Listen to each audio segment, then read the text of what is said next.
Pour favoriser un débat public équilibré et inclusif, il est important pour les médias d'identifier et de remédier aux doubles standards. Certains discours sont amplifiés et largement diffusés, d'autres sont étouffés ou marginalisés. Les 7 mois du génocide de sionistes à Gaza ont démontré les 2 poids 2 mesures de certains médias. Ceux-ci appliquent des normes différentes.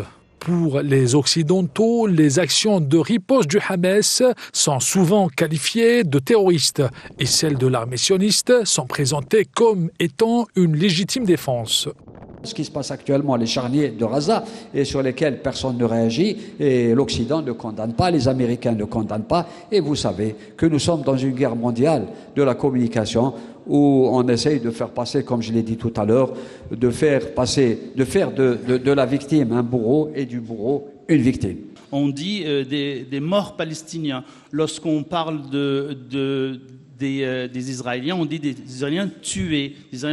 Lorsqu'on parle de l'offensive, du massacre des civils palestiniens, on dit que c'est en conséquence de ce qui s'est passé le 7 octobre.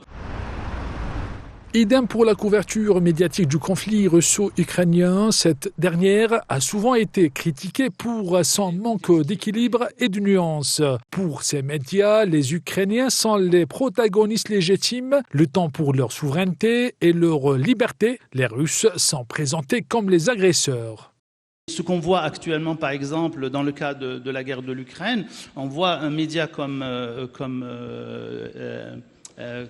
LCI, par exemple, qui est devenu une chaîne ukrainienne.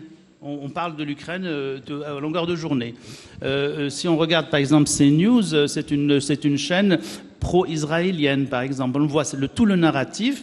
Les mots qui sont choisis, par exemple, la BBC a été accusée d'être pro-israélienne. On a fait une mise en scène en essayant de faire croire qu'il y a eu 450 personnes qui ont été éliminées, exécutées par les soldats russes. Donc c'était vraiment une mise en scène théâtrale, mais qui est passée sur le plan international comme étant une vérité, comme étant, bien sûr, des crimes qui ont été commis, des crimes contre l'humanité.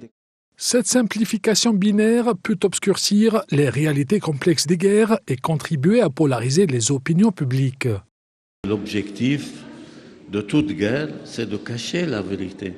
C'est de ne pas informer le public des enjeux et des défis et de la réalité de la guerre.